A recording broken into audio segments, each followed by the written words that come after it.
Alors bonjour, bon après-midi à toutes et à tous. Merci parce que vous avez rejoint cette session ou cette table ronde sur leurs responsables, les raffineurs et les réexploitateurs. Je m'appelle Louis Maréchal. Je suis alors responsable au sein de l'OCDE et je travaillais au sein de cette équipe pour à peu près 7 ans. Alors nous essayons de mettre en œuvre les normes en ce qui concerne les chaînes d'approvisionnement responsables. J'ai l'honneur de modérer cette table ronde qui va parler à propos des attentes des exportateurs, et des raffineurs et ceci sur leurs responsables. Maintenant, j'ai Alan Martin qui est à la tête de l'approvisionnement responsable. Alors, au sein de LBMA, nous avons aussi Alice Vanni qui est officier de durabilité à Ital Preciosi. Nous avons Paula Andrea Galoris Gallo, la voilà. Soyez la bienvenue, chère Paula. Bonjour, vice-présidente de groupe Altea. Et après, nous avons Guzan Gulay qui est le PDG exécutif de Guzan Istanbul. Alors, merci beaucoup. Juste pour poser les jalons de la conversation et après pour donner la parole à nos panélistes. L'objectif de la conversation d'aujourd'hui est de parler à propos des attentes des acteurs dans le marché global en ce qui concerne l'or. Nous avons travaillé pour 10 ans à peu près afin de promouvoir les normes, mettre fin à leur aux abus des droits de l'homme, aux conflits et aux crimes tout au long de la chaîne d'approvisionnement de l'or. Et nous avons travaillé pour plusieurs années avec Planet Gold Project et avec la convention Minamata et nous sommes en train aussi de soutenir la formalisation et la légalisation de l'extraction de l'or dans le monde entier et promouvoir l'accès au marché et ceci à l'or qui nous provient de l'EMAP. Alors, l'objectif de cette session d'aujourd'hui est d'aider notre public afin que ce dernier comprenne le rôle essentiel de nos panélistes et ceci tout au long de la chaîne d'approvisionnement et je vais demander à chacun et chacune d'entre vous de parler à propos de vos missions et des missions de vos organisations respectives. Mais bien entendu, c'est une discussion qui vise à aider le public à comprendre quelles sont les attentes qui existent au niveau global en ce qui concerne l'approvisionnement responsable de l'or. Alors nous ne parlons pas seulement des attentes de l'OCDE, mais aussi de des attentes qui dérivent de la mise en œuvre de la Convention de Minamata. Et bien entendu, c'est quelque chose d'extrêmement important. Alors maintenant, nous allons lancer notre discussion et je vais donner la parole en premier à Alan. Alors Alan, ma question est la suivante. Votre organisation a travaillé pour des années sur le commerce de l'or et sur l'approvisionnement responsable de l'or. Alors est-ce que vous pouvez nous en dire plus? Quel contrôle est-ce que vous avez en ce qui concerne le raffinage de l'or, quelle est la position de LBMA en ce qui concerne le secteur et les chaînes d'approvisionnement dans ce dernier? Alors, par rapport donc à l'élimination du mercure dans les maps et de quoi cela a l'air. Alain, vous avez la parole. Alors, oui, j'aimerais vous donner un aperçu rapide de ce que nous faisons en général.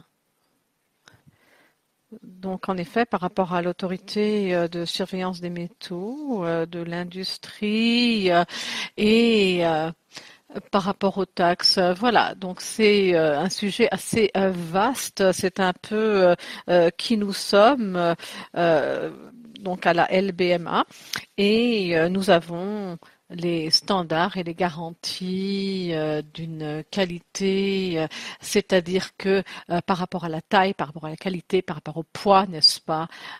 Et deuxièmement, vous avez donc des standards de la part du gouvernement et qui sont des normes. Et ensuite, nous avons bien entendu l'intention de faire en sorte qu'il y ait un négoce éthique concernant l'or et la création, aussi bien la création des normes de l'OCDE il y a à peu près 10 ans de cela. Et donc, très brièvement sur l'extraction minière et euh, à petite échelle de l'or,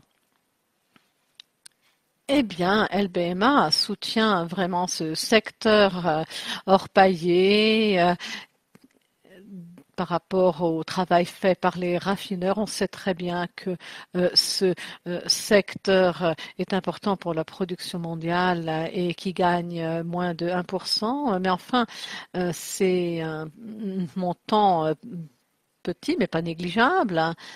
Et on doit voir comment est-ce qu'on peut augmenter la relation aussi bien avec les mineurs artisanaux et avec les coopératives ou avec d'autres exploitations à petite échelle sur le terrain.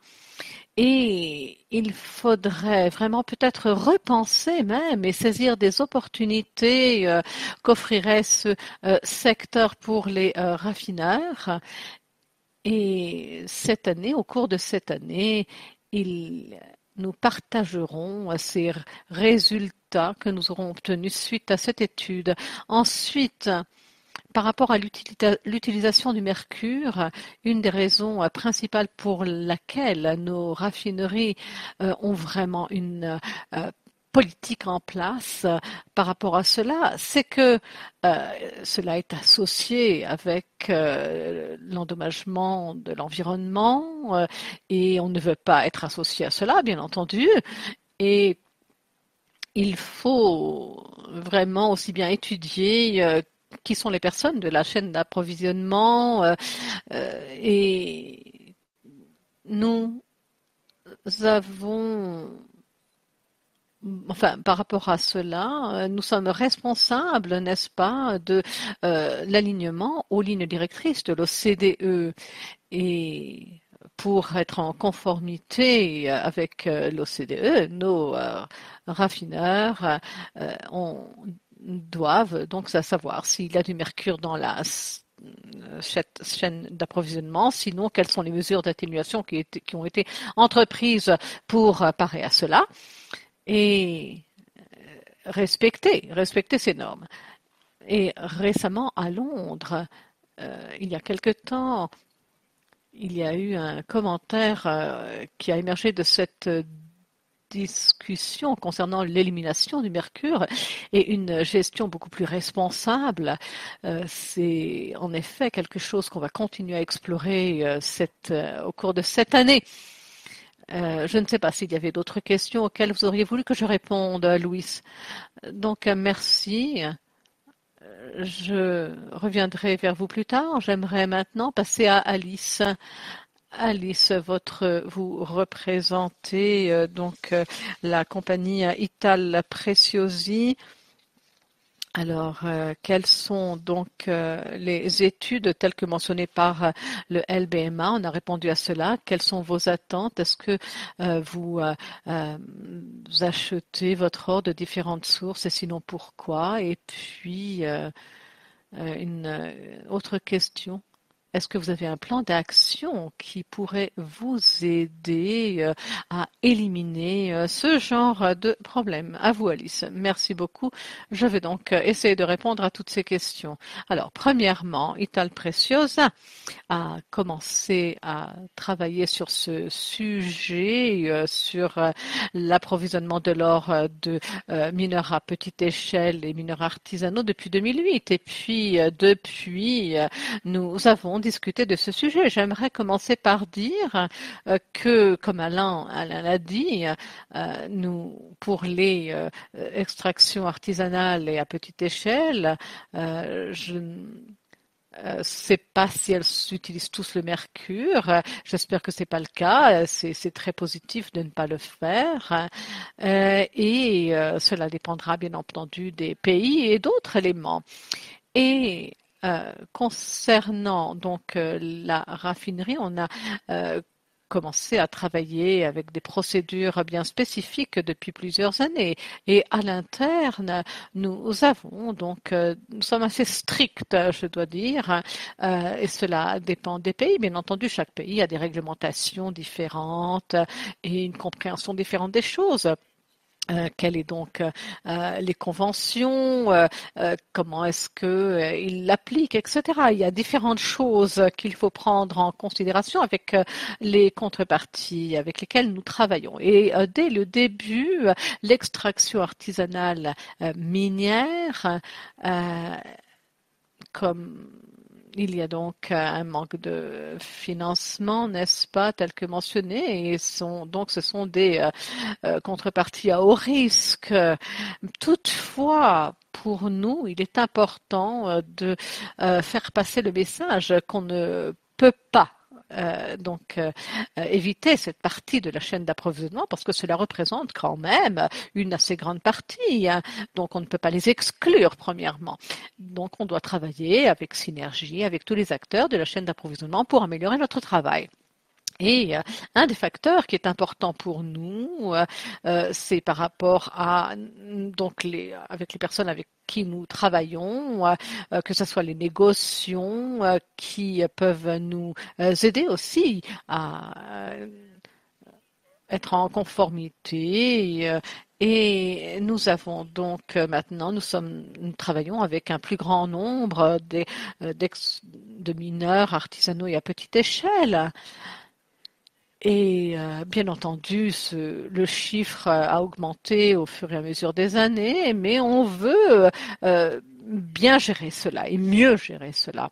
Donc, il faut s'y prendre de différentes manières pour pouvoir acheter de l'or. La première partie, c'est de trouver des personnes dans le pays, des négociants, en quels on peut avoir confiance.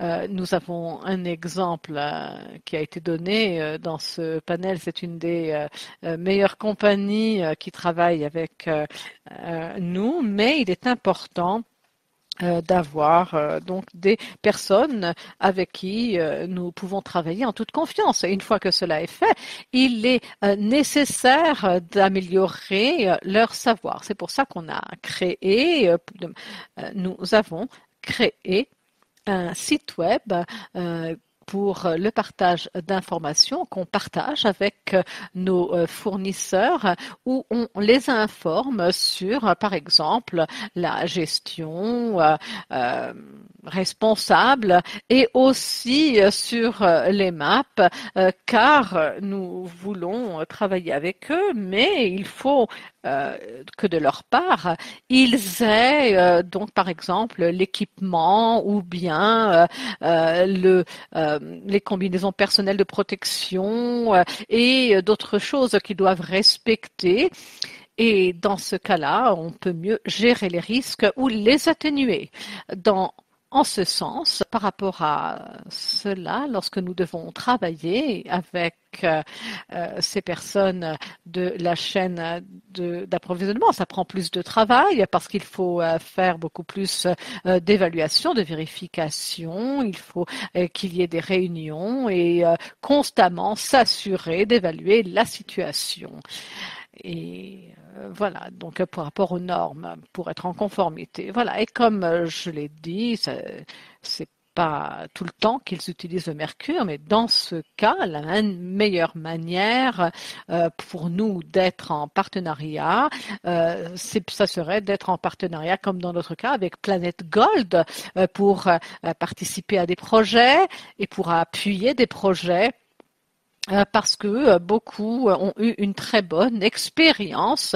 C'est pour ça qu'il est bien de travailler ensemble et de soutenir le partage d'informations et pour qu'il y ait donc aussi bien des bonnes pratiques et un prix juste sur le marché international. Je pense que de participer à cela, c'est important parce qu'on veut que les personnes puissent comprendre comment Planet Gold est essentiel parce que ça met donc les mineurs artisanaux ou les exploitations minières à petite échelle en contact avec le marché international tout en leur donnant les informations nécessaires à ce sujet. Je pense qu'un tel partenariat, c'est déjà la première étape pour une très grande amélioration de la chaîne d'approvisionnement.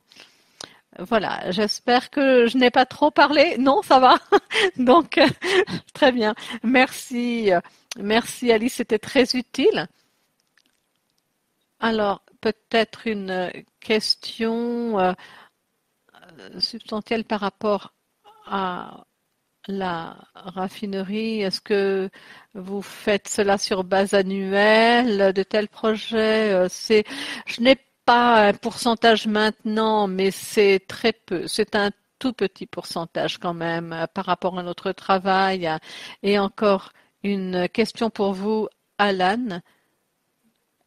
Quel est donc le pourcentage pour Albemiro? Bon, moi, je dirais à peu près 90% si je ne me trompe. Merci beaucoup. Très bien. Nous allons donc continuer avec notre chaîne de valeur. Nous allons passer donc à Guzman Guley et vice-président exécutif donc à Istanbul. Et quel est votre rôle pour promouvoir les attentes concernant le fait que l'on veut promouvoir et encore une question sur le mercure. Est-ce que vous avez des plans pour l'élimination du mercure dans la production de l'or? Guzman, vous avez la parole. Merci beaucoup et merci pour cette invitation. J'aimerais saluer l'audience et les organisateurs de cette conférence. Alors, premièrement, par rapport à Istanbul, concernant le secteur de l'orpaillage, eh bien, il faut commencer avec la gouvernance des métaux précieux en Turquie. Et il y a donc 2 organismes gouvernementaux en Turquie et il y a ensuite le ministère du Trésor et des Finances. Alors, ces autorités sont responsables de la supervision et de la réglementation des métaux précieux et c'est sous le ministère du Trésor et des Finances. Alors, par rapport au Trésor, eh bien, il y a un organe responsable pour le développement du marché, les opérations et l'importation. Et puis, il y a aussi la responsabilité des transactions après l'importation et aussi bien responsable pour sourcer tout cela. Et puis, depuis 1995, Istanbul a aussi bien rejoint donc le marché de l'échange de l'or. C'était donc en 2015, nous avons rejoint donc la bourse avec le groupe Istanbul. Voilà. Alors, nous sommes une des plateformes de commerce des minéraux précieux principaux alors à Istanbul et nous avons beaucoup de parties prenantes dans le secteur, par exemple les raffineries, les banques, les bureaux des devises et de l'échange, bien entendu, et nous avons aussi beaucoup de producteurs, beaucoup de joailliers dans le marché des métaux précieux. Comme à leur entreprise sur le marché, nous considérons notre rôle d'approvisionnement durable et nous le considérons vraiment critique. Bien entendu, nous avons une liste de raffineries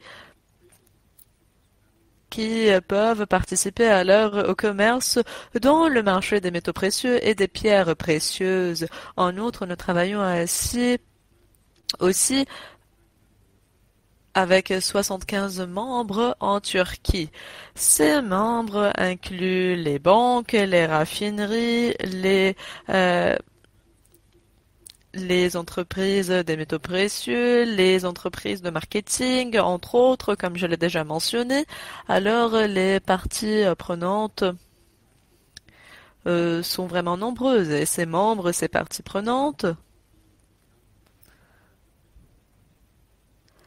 affecte bien entendu non pas seulement le pays mais la communauté internationale. Alors nous devons faire attention, nous devons avoir de très bonnes lignes directrices et ceci non pas seulement pour nos membres mais pour nos parties prenantes. Alors juste pour vous résumer alors nos actions à propos de l'approvisionnement durable. Comme vous l'avez mentionné, nous avons fait beaucoup de travail en 2021. Et notre approvisionnement, notre histoire d'approvisionnement durable ou responsable nous ramène vers 2015. Nous avons commencé par notre conformité avec l'OCDE. Nous avons eu beaucoup d'ateliers de travail et nous avons eu beaucoup de changements dans nos juridictions. Et en outre, nous avons signé un protocole avec l'OCDE et avons eu un protocole et avons eu alors des normes, les normes qui ont été traduites en turc. Et nous avons instauré cela, intégré cela dans nos réglementations. Et nous avons ajouté cela à notre site web. Alors les participants voulaient vraiment respecter les règles et les lignes directrices l'ont fait d'une manière volontaire et nous ont donné des rapports volontaires alors sur comment ils se sont alignés avec et sont conformés à ce guide d'approvisionnement responsable.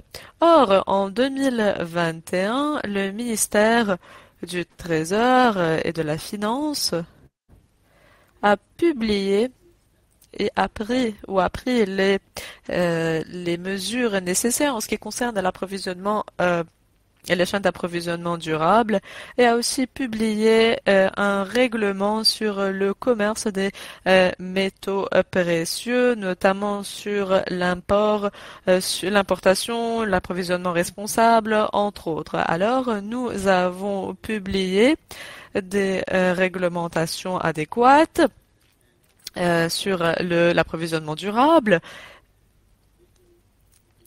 Et nous avons aussi publié d'autres documents légaux en ce qui concerne l'approvisionnement responsable. Alors, comment respecter, comment suivre les règles, l'audit, etc.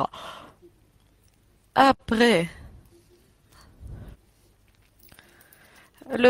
bien entendu, ces réglementations ont été inspirées par la diligence raisonnable de l'OCDE et nous avons basé notre approvisionnement responsable sur le cadre qui comporte 5 étapes et bien entendu à travers nos réglementations et nous avons obligé, disons, nos membres à avoir un contrôle en interne et ils doivent aussi avoir des officiers responsables alors des métaux précieux. Nous avons eu des membres qui étaient basés en Turquie, des raffineurs basés en Turquie. Il devait y avoir un officier au sein de chaque organisation responsable de la raffinerie. Alors, ils ont commencé à faire des rapports en prenant en compte le cadre de l'OCDE qui comporte 5 étapes. Ils ont commencé par le faire en juin et l'audit est assuré par des entreprises d'audit indépendantes. Ces entreprises sont sélectionnées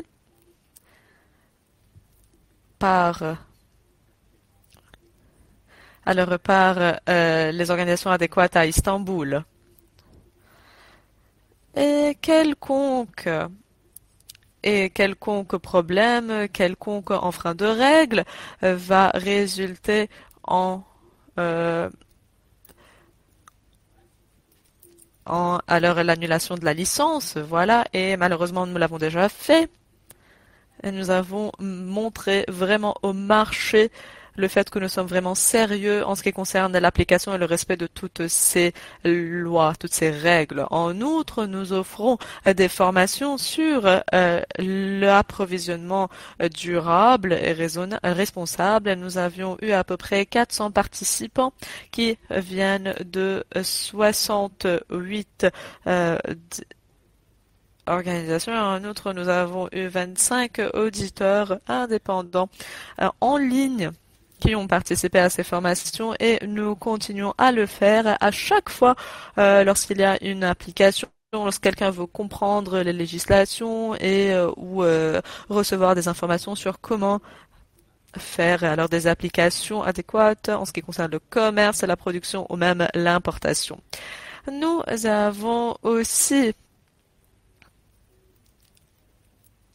fait quelque chose et publié quelque chose, alors une réglementation en ce qui concerne l'importation des métaux précieux et de l'or à l'intérieur de la Turquie. Nous avons actuellement un système appelé Single Window System qui opère avec le ministère du Commerce. À travers ce système, nous sommes intégrés alors au sein des services des douanes et comme ça, nous sommes capables d'octroyer des autorisations à l'entreprise qui va assurer alors les opérations d'importation. C'est un système single window ou guichet unique.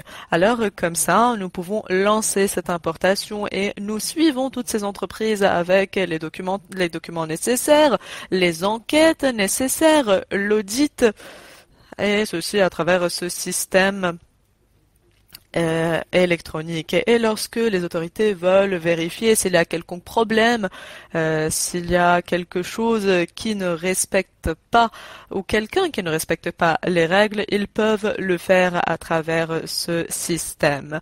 Nous avons aussi l'élimination alors du mercure durant la production de l'or, quelque chose sur laquelle nous sommes en train de travailler. Et nous avons aussi un organisme réglementaire qui est en train de vérifier si la production de l'or respecte la non-utilisation de mercure. Et nous avons aussi le ministère adéquat, alors celui de l'environnement, qui est responsable de la production propre, disons, de l'or. Ce ministère a l'autorisation ou l'autorité afin d'appliquer alors ces règles. Permettez-moi de vous donner un exemple sur ce que nous essayons de faire. À cet égard, alors la semaine passée, nous étions en contact avec une entreprise de production d'or qui a cessé ses opérations à cause des problèmes qui sont survenus dans les mines. L'entreprise nous a demandé s'il sera possible d'avoir un processus différent tout au long de la production, alors aller vers la raffinerie directement ou peut-être changer les réglementations, et ceci afin d'avoir une production propre. Actuellement, nous adaptons alors à ces entreprises afin de trouver une solution optimale, afin que nous puissions éliminer le mercure, ne plus utiliser le mercure et le faire d'une manière sécurisée et saine. et nous essayons aussi de donner encore plus de permissions afin que ces entreprises puissent transporter leur carbone et finaliser leur opération de production de manière optimale.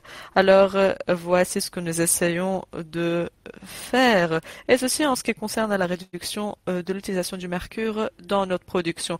Merci beaucoup, Gouzam. Ce sont des informations vraiment détaillées. Je l'apprécie beaucoup parce que ceci nous aide à comprendre, voilà, le monde dans lequel vous travaillez, les raffineries, les commerçants, les entreprises, etc. J'apprécie vraiment parce que vous nous avez aussi montré l'interaction entre les réglementations gouvernementales et les actions des ministères, etc. Alors vraiment, j'espère que ceci va aider le public à comprendre l'importance des attentes au niveau international. Bien entendu, ceci affecte le commerce, ça affecte la production, affecte les interactions, etc. Voilà, j'ai beaucoup de questions dans la boîte de discussion sur l'impact, sur les prix. Il y aura des discussions, bien entendu, aux raffineurs, tout comme vous, et je sais que vous êtes prêts à répondre à ces questions. Alors, quel est le coût de la diligence raisonnable? Qu'est-ce que vous faites tout au long de la chaîne d'approvisionnement?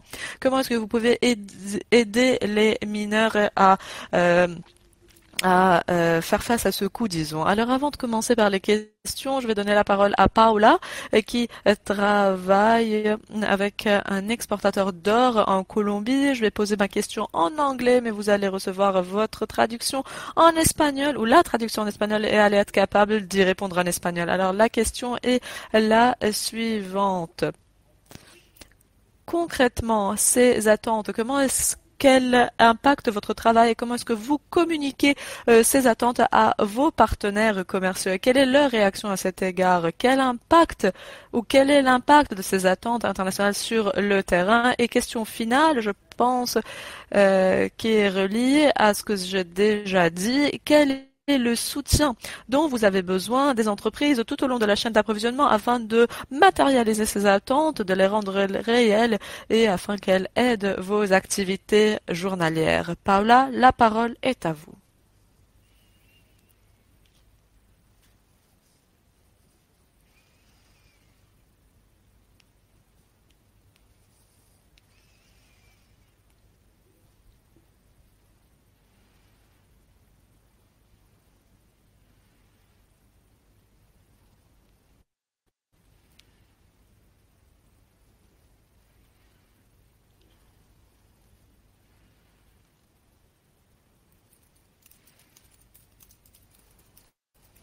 Buenos días, agradezco mucho la invitación.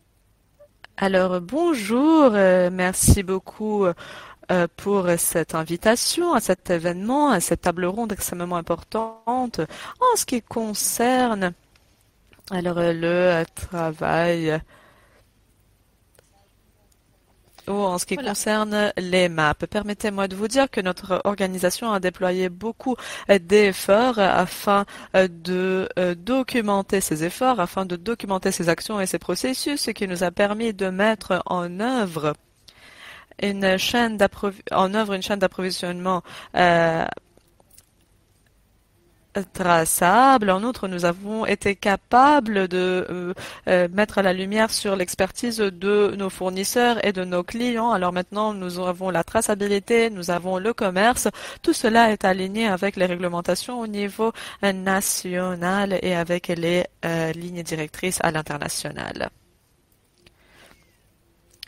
Par rapport à la bonne diligence de l'OCDE, les critères d'extraction responsable de l'or, nous sommes aussi en conformité avec le MBA, voilà, et puis on est en conformité avec cela et nous sommes vraiment engagés dans l'extraction artisanale et à petite échelle responsable. Nous exportons l'or en conformité avec toute la chaîne d'approvisionnement. Nous faisons partie d'organisations et aussi bien d'initiatives telles que Planet Gold. Et nous avons un partenariat avec Planet Gold et d'autres pour une extraction responsable. Voilà. Et nous sommes, enfin, le produit livré aux utilisateurs finaux est sans mercure. On n'utilise pas le travail d'enfant et toute autre chose qui serait illégale ou des produits contaminants. Donc, avec enfin, nos clients ont la possibilité de visiter les mines avant l'achat. Ça veut dire que notre travail de bonne diligence est effectué par notre compagnie, mais aussi par les raffineries localisées en Europe, où là aussi il y a un travail de bonne diligence qui est effectué par rapport aux mines et au travers des documents. Ils connaissent aussi tous les processus utilisés, l'équipement utilisé et on travaille avec les organisations internationales. Ça veut dire que l'on doit soutenir et former nos membres au travers de projets tels que Planet Gold ou d'autres organisations pour faciliter ce genre de processus. Et concernant votre question et la question posée par Louis, c'est bien, nous sommes en conformité par rapport au marché de cette manière et nous sommes en alignement avec le marché. Alors maintenant, de quoi avons-nous besoin en tant que compagnie pour accomplir cela? Nous devons travailler avec des organisations telles que celle-ci pour qu'il y ait une traçabilité de la mine jusqu'au marché. Je vous remercie.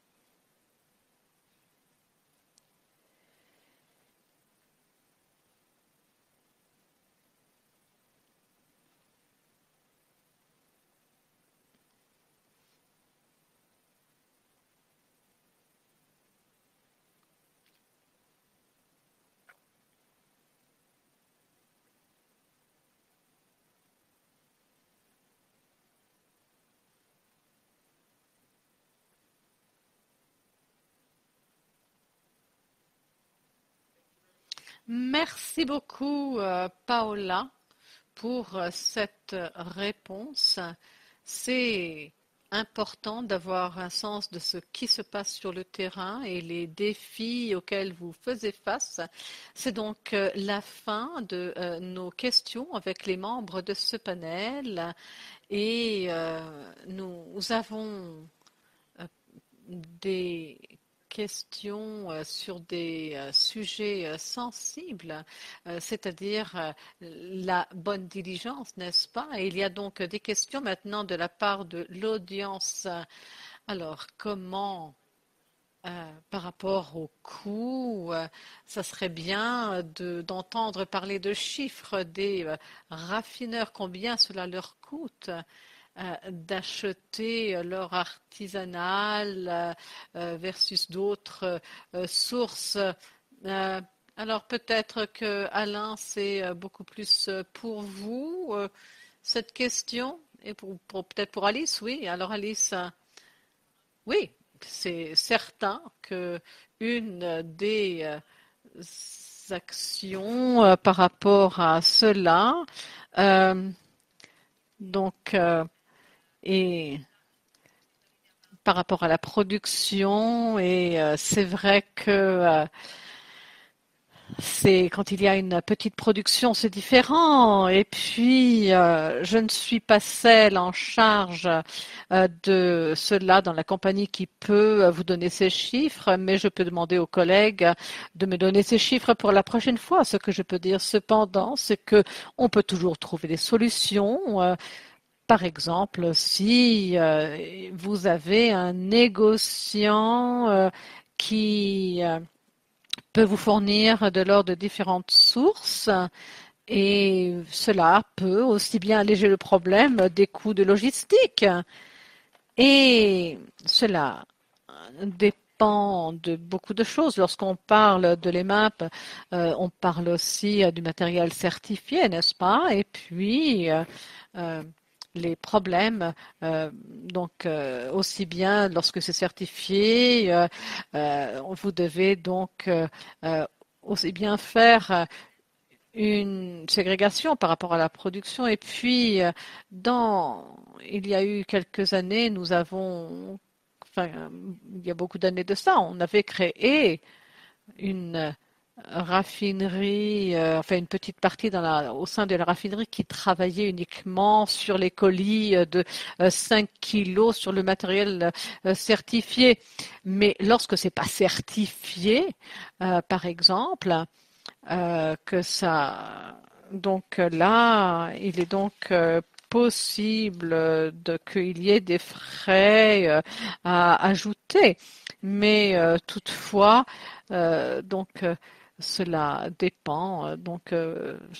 Ça dépend par rapport à la chaîne de responsabilité, n'est-ce pas? Mais bon, j'espère. Enfin, ma réponse est un peu générale, mais enfin, Alan, à vous. Oui, je pense que c'est une très bonne question et comme Alice l'a mentionné, cela dépend par rapport à chaque raffinerie, quel est le système qu'ils ont en place, qui va déterminer, bien entendu, ses coûts. Et je sais que par rapport à différents projets, euh, donc, par rapport à différentes initiatives, on essaye de faire en sorte que certains coûts soient alloués aux acheteurs. Et sinon, pour les raffineurs, vous avez donc un système agrégé qui doit être amélioré. On travaille avec une compagnie canadienne, Tynacor, qui prend des produits des mineurs et les traite sans mercure. Et vous savez, ce traitement peut donner un rendement de 45% par exemple ou plus. Euh, et je pense que ça serait une des manières aussi plus efficaces de traiter ce matériel pour un plus grand rendement, pour réduire les coûts. Et il y a des questions également par rapport à la source de vos produits, par exemple, de votre produit. euh, de, et si c'est donc un environnement bien établi, réglementaire, s'il y a des systèmes déjà en place qui sont beaucoup plus propices à une structure un peu plus formelle, ou vous avez un spectre, dans ce spectre peut-être le Congo, où là, là, il y a donc un coût, des taxes qui se rajoutent, et oui, cela peut affecter euh, ces coûts et la compétition. Enfin bon, et au travers de cette année de recherche, je dirais qu'il faudra donc faire en sorte qu'il y ait des systèmes beaucoup plus efficaces par rapport aux coûts. Merci Alan, c'est très utile. On, on sait que l'accès au marché par rapport à la production est un point clé lors de telles discussions et c'est quelque chose dont on discutera l'année prochaine, la semaine prochaine à l'OCDE sur l'accès au marché, sur les maps. Et c'est vraiment au cœur du travail de l'OCDE et nous désirons intervenir davantage dans le secteur orpaillé. Alors, maintenant, Paula, je vais vous poser une question. Alors, est-ce que l'or doit être propre? Est-ce que les fournisseurs doivent se tenir à cela? Alors, est-ce que vous avez la possibilité de vous engager avec les mineurs et comment faire en sorte qu'ils puissent adhérer à cela? À vous?